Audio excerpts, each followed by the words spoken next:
배신과 당당함, 이것이 오늘 나눌 말씀의 주제입니다.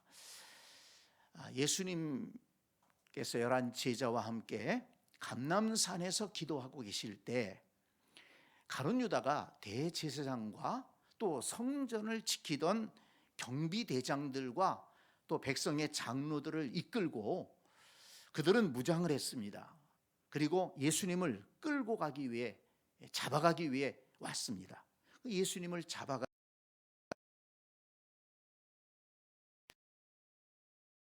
거기서 밤새도록 조롱하고 또 모욕하고 또 때리고 욕을 했습니다. 밤새도록 거기서 시달리신 겁니다. 그런데 오늘 본문 말씀을 보면 그 가운데 참 제자들마저 예수님을 멀리하고 배반했다는 것을 알 수 있습니다. 예수님을 미워했던 그 당시에 대제사장들이나 또 서기관들이나 또 바리새인들이나 그 사람들은 그렇다고 치더라도 어떻게 예수님의 제자들마저, 아니 베드로마저 예수님을 모른다고 배신할 수 있었을까요? 오늘 말씀에 보면 이 베드로가 예수님이 잡혀오실 때 멀찍이 따라왔다 그랬습니다. 54절 멀찍이 따라가니라. 거기 멀찍이에 여러분 밑줄을 쳐놓으세요. 멀찍이 따라가니라. 예수님을 따라가는데 주님께서 지금 잡혀가셔서 고난을 당하시고 있는데 베드로가 멀찍이 따라갔습니다. 그것도 좀 나은 것일까요? 다른 제자들은 그 자리에 있지도 않았습니다. 여러분 여러분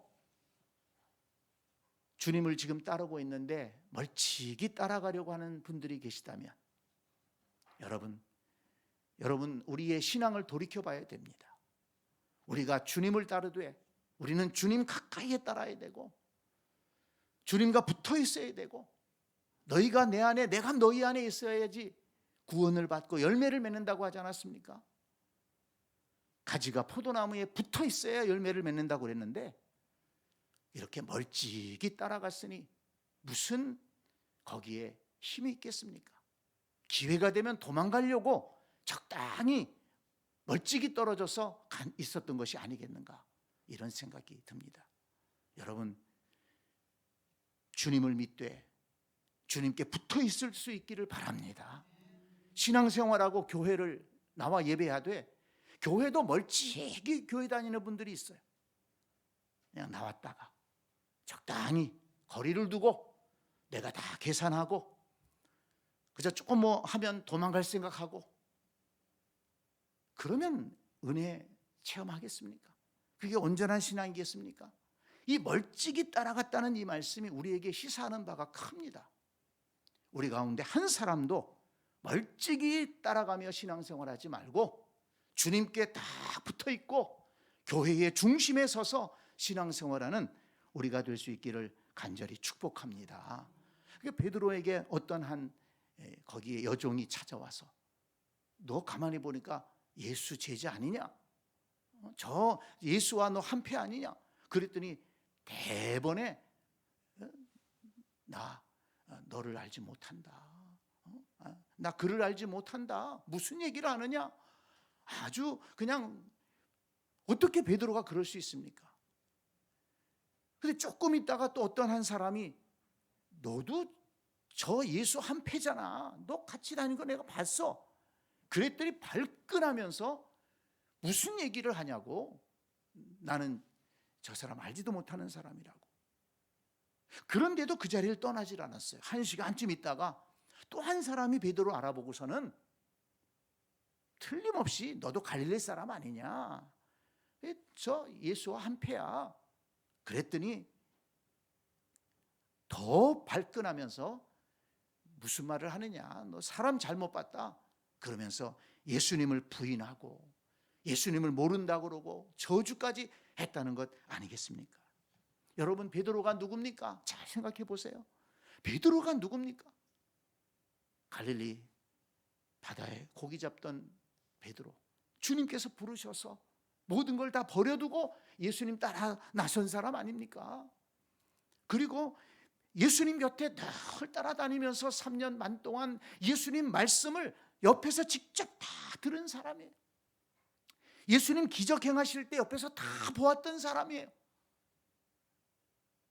예수님의 그 은혜로운 말씀과 능력을 직접 체험했던 사람입니다.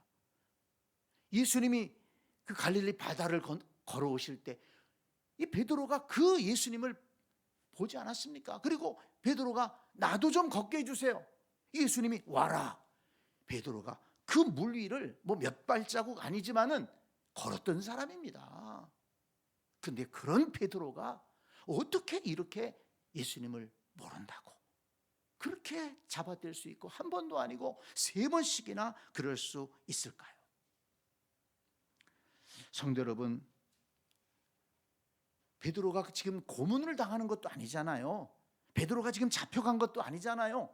베드로가 지금 몽둥이 찜질을 당하면서 그렇게 한 것이 아니잖아요. 너 저 사람과 한패지. 내가 봤어. 사람들이 그냥 그렇게 얘기했는데 난 모른다 그런 것입니다. 참 이렇게 세상 앞에 지레 겁먹고 위축된 이런 베드로의 모습을 보면서 우리 시대에 참 많은 그리스도인들 세상 앞에 지레 겁먹고 나는 그리스도인입니다. 나는 하나님을 믿습니다. 그렇게 자신 있게 내 믿음을 증거하지 못하고 또 믿음대로 순종하지 못하고 말씀을 따라 살아가지 못하는 그런 그리스도인들의 모습을 우리는 생각하게 되지 않습니까? 혹시 우리들 속에 그런 모습은 없는지 이 말씀을 보면서 참 부끄러운 마음이 들었습니다. 그러나 여러분, 우리가 읽은 것처럼 예수님은 당당하셨습니다. 끝까지 당당하셨습니다. 지금 밤새 고난을 당하셨어요. 막 예수님의 눈을 가리고 네가 선지자라면 알아맞혀봐라. 누가 너를 때렸는지 알아맞혀봐라. 막 이러면서 밤새도록 온갖 모욕과 조롱과 구타를 당하셨어요. 그리고 날이 새자 공회를 모였습니다. 거기에 대제사장들이 다 모이고 백성의 장로들이 모이고 유대인의 재판정입니다. 그 자리에서 물어본 겁니다. 네가 하나님의 아들이냐? 네가 그리스도냐? 물어봅니다. 그러나 예수님은 그 자리에서 당당하게 너희들 내가 말할지라도 듣지 않을 것 아니냐? 그리고 너희들이 지금 얘기하지 않았느냐? 네가 그리스도냐? 네가 하나님의 아들이냐? 그렇다. 내가 하나님의 아들이다. 당당하게 그 자리에서 얘기를 했습니다. 조금도 굴하지 않습니다. 여러분, 이렇게 비겁하게 예수님을 모른다고 배반한 베드로, 그리고 지금 어디가 있는지도 모르는 다른 제자들, 그들과 예수님의 지금 모습이 대비가 되지 않습니까? 자, 그렇다면 여러분, 어떻게 해서 이렇게 나뉠 수가 있었을까요? 우리는 어제 묵상했던 이 감람산의 기도의 모습에서 그 답을 찾을 수 있습니다. 우리가 그전에도 이 말씀을 자주 보는 말씀입니다만은 오늘 이 말씀을 다시 한번 보고 정말 우리의 신앙을 새롭게 하고 우리가 어떻게 해야만이 예수님처럼 이렇게 고난을 당하고 위협을 받고 그런 어려운 자리에서도 당당하게 믿음을 지키고 하나님 앞에 바르게 설 수 있는지 우리가 그것을 깨닫고 우리도 그런 믿음을 가져야 될 줄로 믿습니다. 자, 우리 39절 말씀 다시 보겠습니다. 예수께서 나가사 습관을 따라 감람산에 가시매 제자들도 따라갔더니, 습관을 따라 감람산에 가시매 제자들도 따라갔더니, 저는 여기에 감람산의 기도에서 우리가 정말 붙들어야 될 가장 중요한 말씀이 이 말씀이라고 생각이 들어요. 거기에 습관을 따라, 거기 밑줄을 쳐놓으세요. 습관을 따라. 한번 따라서 합니다. 습관을 따라. 습관을 따라 감람산에 가셨다고 그래요. 감람산에 뭐로 습관을 따라 가셨을까요? 피크닉하러? 쉬러? 놀러? 등산하러? 아닙니다. 오늘 가서 하신 것을 보면 감람산에 습관을 따라 가신 것은 기도하러 가신 거예요.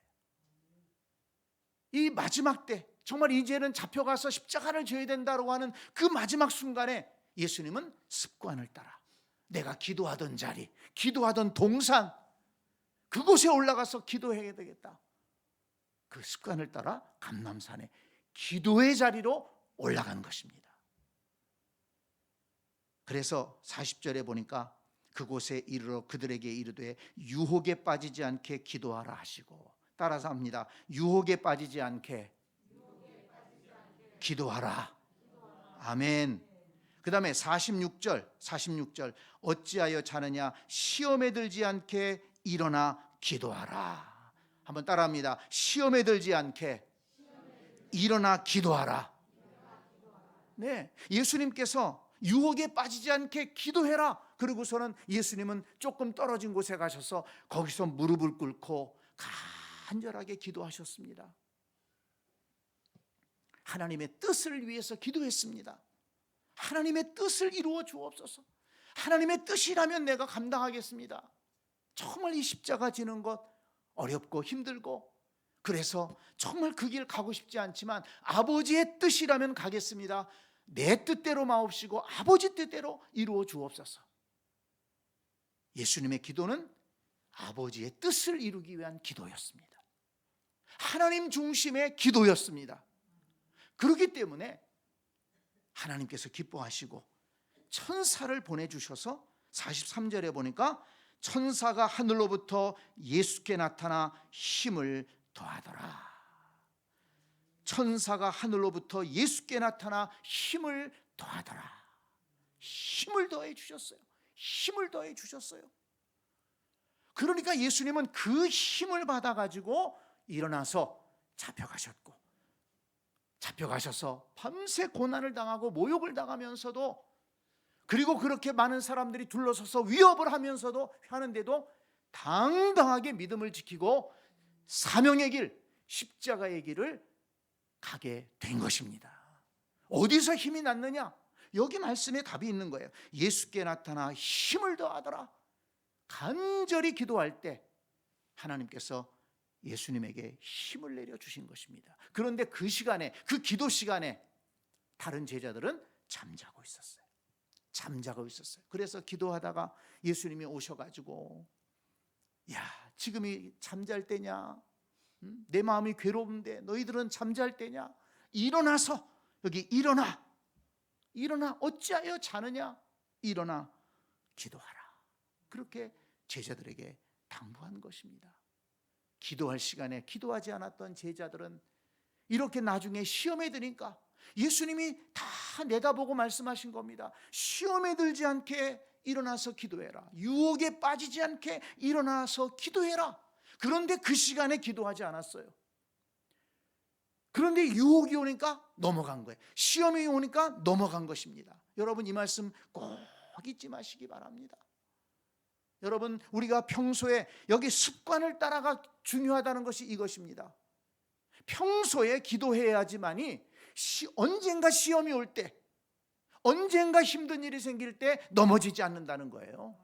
평소에 기도하지 않으면 아이고 그때는요 괜찮아요, 모든 게 좋을 때 아이고 목사님 걱정하지 마세요, 목사님 저는 걱정하지 마세요, 그러던 사람들이 시험에 들어가지고 엉뚱한 소리 하는 거죠. 여러 번 봤어요.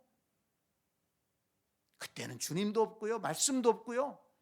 목사님 성경에는 그렇게 돼 있지만 어떻게 성경 말씀대로 삽니까? 그러더라고요. 평소에 습관을 따라서 우리가 기도를 쌓아놓지 않으면 시험이 올 때 넘어질 수 있는 것입니다. 오늘 우리가 붙잡아야 될 말씀이 이것입니다. 저도 그렇고 여러분도 그렇고 예수님처럼 정말 이 험한 세상 속에서 믿음을 지키며 당당하게 신앙을 지키고 또한 가정을 지키고 또한 이 땅에서 하나님의 영광을 나타낼 수 있는 그런 믿음의 사람으로 신앙생활할 수 있기를 간절히 축복합니다. 그런 마음을 갖기를 원합니다. 비겁하게 내가 예수님 믿는 건 밝히지도 않고. 근데 그런 생각이 들더라고요. 요즘에 이 교회 올 때 보니까 다 많은 분들이 차를 갖고 오세요. 그러면 성경책이 어디 있느냐? 차 안에 있어. 그리고 교회 와서 차 안에서 성경책 들고 예배당에 올라와요. 그러니까 이 세상에서 다닐 때 성경책을 들고 다닐 일이 없어. 또 차를 안 갖고 오시는 분들도 걸어오시더라도 가방 속에다 성경을 넣고 다니셔. 그런데 그 전에 우리 초대교회, 우리나라도 초대교회 성도들을 보니까 가방은 가방대로 들고 성경은 성경대로 들었더라고요. 야, 이거 그렇게 해야 되겠다. 성경을 들고 다니는 습관을 가져야 되겠다. 그래서 내가 성경을 들고 가면 뭐라고 생각하겠습니까? 사람들이 저분이 오늘 교회 가고 있구나. 알 거 아닙니까? 이 동네에서도 마찬가지. 성경책을 들고 교회 가는 사람을 볼 수가 없어요. 주일날 교회 가는 사람들은 많이 있겠죠. 다 가방에다가 들고 차에다 싣고 다니는 거예요. 제가 무슨 말씀을 하는지 아시겠죠? 여러분, 우리가 지금 이 시대 속에서 내가 믿음의 사람입니다. 당당하게 설 수 있고 그 하나님 말씀에 어긋나기 때문에 나는 안 하겠습니다. 그렇게 당당하게 얘기할 수 있어야 되고 그렇게 신앙생활을 해야 되지 않겠습니까? 근데 그 힘이 어디서 나오느냐? 그 용기가 어디서 나오느냐? 그 결단력이 어디서 나오느냐? 여기 감람산의 기도에서 그 비결을 알 수 있다는 겁니다. 습관을 따라 감람산에 가시니까 거기서 기도의 자리가 있었던 거예요. 예수님의 기도의 자리가 그 감람산에는 있었어요. 그 감람산 기도의 자리에 올라가서 부르시죠. 기도하고 하나님의 은혜를 간구할 때, 하나님의 뜻을 구할 때 천사가 예수께 나타나 힘을 더하더라. 그러니까 예수님은 당당하게 이겨낼 수가 있었습니다. 여러분, 우리 한 번 더 따라서 합시다. 습관을 따라. 그리고 하늘로부터 예수께 나타나 힘을 더하더라. 아멘. 아멘. 네, 이 은혜가 이번 우리 기도회에 임할 줄 믿습니다. 네, 기도에 힘을 얻는 저와 여러분들 되기를 간절히 축복합니다. 아멘.